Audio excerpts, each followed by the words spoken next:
പല്ലില്ലെങ്കിലും ഈ മുറുക്ക് നല്ല സുഖമായിട്ട് കഴിക്കാം. ചെട്ടിനാട് പച്ച thenkuzhal super duper evening snacks.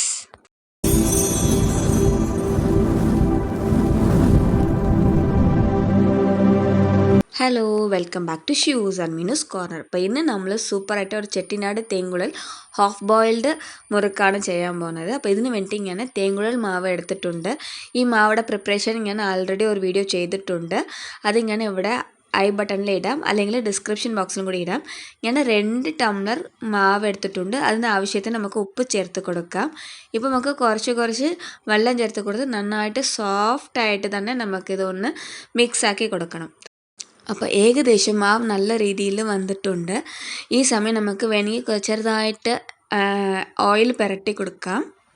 ഇപ്പോൾ ഇത് നല്ല റെഡി ആയിട്ടുണ്ട്. ഇപ്പോൾ നമ്മൾ റെഡിയാക്കിയ തേൻകുഴൽ മാവ് ഇങ്ങനെ ഒരു സിലിണ്ടർ ഷേപ്പിൽ നമുക്ക് പിടിച്ച് വയ്ക്കാം. ഇതാണ് തേൻകുഴൽ പുഴിയുന്ന കട്ടയാണ്. അപ്പോൾ തേൻകുഴൽ എങ്ങനെ നമുക്ക് വരണമെന്ന് വെച്ചാൽ ഇതിൽ നമുക്ക് മാവ് സ്റ്റഫ് ചെയ്യുക. എന്നിട്ട് നമുക്ക് ഒന്ന് പ്രസ് ചെയ്ത് കൊടുത്താൽ ഈ ഹോൾസ് വലിയിൽ നമുക്ക് തേൻകുഴൽ വരും. ഇത് ഉടനാണ് ചെയ്തത്. ശരിക്കും ഇതിൻ്റെ പേര് തേൻകുഴൽ കട്ടയാണ്. അപ്പോൾ എങ്ങനെ നമുക്ക് സ്റ്റഫ് ചെയ്യാൻ നോക്കാം. ഏത് ചെയ്താലും ആദ്യം നമ്മൾ ഗണപതി ഒന്ന് തൊഴുതിട്ട് വേണം ചെയ്യാൻ. അപ്പോൾ നമ്മൾ ഒന്ന് കുട്ടി ഗണപതി വെക്കുന്നുണ്ട് അവിടെ. ഇപ്പോൾ തേൻകുഴൽ ഇൻസ്ട്രുമെൻറ്റ് എടുക്കുന്നുണ്ട്. തേൻകുഴൽ മാവ് അകത്ത് വെച്ച് നമുക്ക് സ്റ്റഫ് ചെയ്യുക. അപ്പോൾ സ്റ്റഫിങ് റെഡി ആയിട്ടുണ്ട്. നമ്മളിപ്പോൾ ഒരു പാത്രത്തിൽ എണ്ണ വെച്ച് അത് നല്ല ചൂടായിട്ടുണ്ട്. ഇപ്പോൾ നമ്മൾ എടുത്തു വെച്ച മാവ് പതുക്കെ ഒന്ന് പ്രസ് ചെയ്ത് കൊടുത്ത് എത്ര വലുപ്പത്തിൽ വേണം അത്രയും വലുപ്പത്തിൽ നമുക്കത് തേൻകുഴൽ ഉണ്ടാക്കാം. ഇത് കഴിഞ്ഞിട്ട് നമുക്ക് അപ്പം തന്നെ ഒന്ന് തിരിച്ചിടണം. തിരിച്ചിട്ടിട്ട് അപ്പം തന്നെ എണ്ണയിൽ നിന്ന് എടുക്കണം.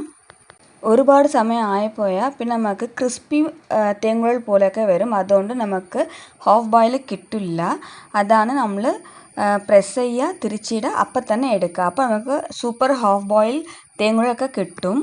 ഇത് നമുക്ക് അന്ന് തന്നെ കഴിച്ച് അന്ന് തന്നെ നമുക്ക് തീർക്കണം. ഇത് നമുക്ക് നല്ല ക്രിസ്പി തേൻകുഴൽ പോലെ നമുക്ക് പ്രിസർവ് ചെയ്ത് വെക്കാൻ പറ്റില്ല. ഇതിന് നമുക്ക് ചമ്മന്തിപ്പൊടിയൊക്കെ മുകളിലൊക്കെ സ്പ്രെഡ് ചെയ്ത് നമുക്ക് കഴിക്കുമ്പോൾ നല്ല സുഖമായിട്ടിരിക്കും. ഈ പച്ച തേൻകുഴൽ നമുക്ക് ആര് വേണമെങ്കിലും കഴിക്കാൻ നല്ല സുഖമുണ്ട്. നല്ല ഭയങ്കര സോഫ്റ്റായിട്ടിരിക്കും. അപ്പോൾ പല്ലില്ലാത്ത അമ്മമാർ എല്ലാവരും നമുക്ക് കഴിക്കാം. പിള്ളേരും കൂടി കഴിക്കാം. ഇത് നോക്കി വാവ എങ്ങനെ കഴിക്കണമെന്ന്. ടാൻ, ദേ ചെട്ടിനാട് സ്റ്റൈൽ പച്ച തേൻകുഴൽ റെഡി ആയിട്ടുണ്ട്. എല്ലാവർക്കും നല്ല സൂപ്പർ സ്നാക്സാണ്. ഇതിൽ നമുക്ക് ഇച്ചിരി ചമ്മന്തിപ്പൊടി കൊണ്ട് സ്പ്രെഡ് ചെയ്ത് കഴിക്കുമ്പോൾ അത് സ്പെഷ്യൽ ടേസ്റ്റാണ്. അപ്പോൾ ഇതോടെ നമുക്ക് ചായ ആവുമ്പോൾ സൂപ്പറാണ്. അപ്പോൾ ഈവനിങ് ടൈമിൽ നല്ല ഒരു സ്നാക്സാണ്. അപ്പോൾ എന്തായാലും നിങ്ങൾ തീർച്ചയായിട്ടും ചെയ്ത് നോക്കണം. നിങ്ങൾക്ക് ഇഷ്ടമായെങ്കിൽ ഒന്ന് ലൈക്ക് ചെയ്യുക, ഷെയർ ചെയ്യുക, കമൻറ്റ് ചെയ്യുക.